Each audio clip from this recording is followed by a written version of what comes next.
अस्सलाम वालेकुम दोस्तों। मेरा नाम मोहम्मद रफ़ीक है। इन्फॉर्म मार्केट में खुश आमदीद। आज हम ऑफलाइन कैटलॉग बनाना सीखेंगे। इसके लिए मैंने ऑलरेडी ये कैटलॉग तैयार करके रखा है। जस्ट टू कमांड हैं, दो कमांड हैं, वो ही आपको सिखाएंगे। वो ही पूरे ऑफलाइन कैटलॉग के अंदर इस्तेमाल की गई है। तो आइए हम ये काम प्रैक्टिकली करें। इसके लिए सबसे पहले हमारे पास डेटा होनी चाहिए। जो भी जितने भी कॉलम आप कैटलॉग के अंदर रखना चाहते हैं, वो डेटा आपके पास अवेलेबल होनी चाहिए। शीट 1 पर, शीट 2 पर हमने एक डिज़ाइन की है कैटलॉग की। जैसे कि नॉर्मली कैटलॉग डेटाबेसेस के होते हैं, वैसे ही हमने एक ऑफलाइन डिज़ाइन करके रखी है। डिज़ाइन आप खुद ही बआसानी से कर सकते हैं। जस्ट हमने दो कमांडें बतानी है जिससे ये कैटलॉग तैयार हुआ है। तो आइए हम इन पर नज़र डालते हैं। सबसे पहले ये देखें कि एक कमांड है ISBN। इसको मैं पहले डिलीट कर लेता हूँ ताकि आपके लिए आसानी हो जाए। अब देखें ये ISBN मैंने एक आई कॉलम पर लिखा हुआ है टेक्स्ट। अब इसकी जो फील्ड है वो मैं बनाऊंगा कम्बो बॉक्स से। तो मैंने कम्बो बॉक्स का टूल रखा हुआ है। यहाँ पर कम्बो बॉक्स पर जैसे ही मैंने क्लिक किया और ड्रैग करते हुए, अब देखें ये बटन बन चुका है ड्रॉप डाउन। तो अब इसके अंदर हम डेटा कैसे लाएंगे, इसके लिए हम इस पर राइट क्लिक करेंगे, फॉर्मेट कंट्रोल के अंदर जाएंगे और वहाँ पर सबसे पहले इनपुट रेंज देंगे। इनपुट रेंज देने के लिए हम यहाँ पर क्लिक करें और शीट 1 के अंदर जाएं। तो आपको कौन सी किस्म की डेटा चाहिए थी?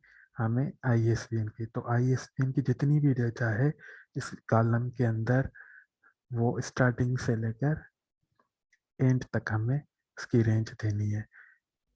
जैसे ही हमने रेंज दे दी, फिर हम उसी पर क्लिक करेंगे और शीट 2 के अंदर आकर सेल लिंक हम आर कॉलम और रो 1 ले रहे हैं और जस्ट ओके कर देंगे। ओके कर देंगे। अब देखना यह है कि यहाँ पर कुछ मसाइल तो नहीं आ रहा है। इसके लिए हमने कोई मसला नहीं है, तो हम इस पर ओके कर देंगे। Formula you type contain an error. कौन सा एरर आ रहा है इसको हम दोबारा देखते हैं कि राइट क्लिक करें, फॉर्मेट सेल पे गए, हम इस पर इनपुट सेल की रेंज दोबारा हम रख लेते हैं। कोई मसला आ रहा था, इसके लिए हम इसको रीअरेंज करते हैं। इसको हमने सेलेक्ट कर दिया। सिलेक्ट करते हुए हम आ गए।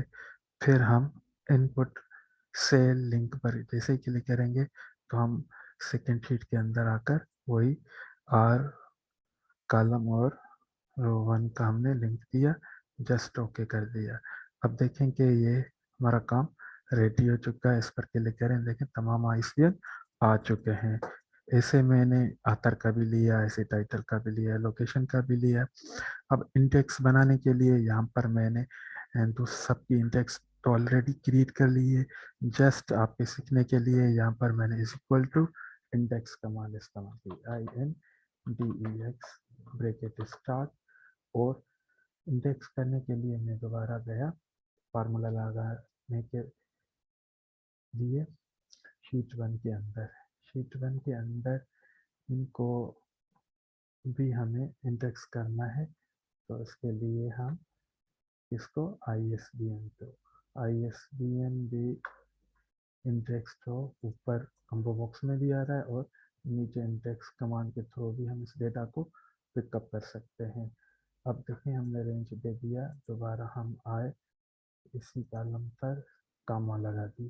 कामा लगाने के बाद वही हमने सेल रेंज दे दी। शीट 2 जो हमारा कैटलॉग ऑफलाइन कैटलॉग है वो फिर हमने कवर कर दिया। कवर करने के बाद अब देखें कि ये जो ISBN की डेटा आ रही है, डेटा हम शीट 2 से नहीं बल्कि 1 से उठा रहे हैं, तो हमने 1 ही लिखना है। देन इंटर कर दें। ओके। तो अब ऊपर से अब कोई भी ISBN, जैसे कि ये 16 वाला आखिरी डिजिट में पढ़ रहा हूँ, तो उस पर देखें क्लिक किया तो देखें ये खुद ब खुद इसकी डेटा, ठीक है ना, इसका ऑथर, पूरी की पूरी डेटा सही एग्जाम्पल के साथ आ चुकी है। कॉल नंबर भी है इसमें, ISBN भी सेम है, एक्सेशन नंबर है, ऑथर है, टाइटल है, एडिशन है, वेंडर है, बिल है, बिल डेट है, प्राइस है और लोकेशन है। तो ये पूरी डेटा आ रही है। अब ऊपर से आप ऑथर भी चेंज करेंगे तो वो ऑथर के हिसाब से डेटा देगा। अगर आप टाइटल से भी चेंज करना चाहते हैं, कोई टाइटल रखना चाहते हैं, उसकी डेटा देखना चाहते हैं, तो आप उसी टाइटल पर क्लिक करेंगे तो उसी टाइटल के हिसाब से वो डेटा ऑटोमेटिकली चेंज हो रही है। इससे हमारा काम बहुत ही आसानी से हो पाता है। फाइंड आउट करने के लिए डेटा काम आती है और इसको हम इसीलिए ऑफलाइन कैटलॉग कहते हैं। उम्मीद करता हूँ ये वीडियो आपको बहुत पसंद आएगी। ज़्यादा से ज़्यादा शेयर करें ताकि लाइब्रेरियन को आसानी हो और काम तेज़ी से सर अंजाम भी दे सकें अगर इनके पास कोई सॉफ्टवेयर नहीं है तो। Thank you very much for watching this video.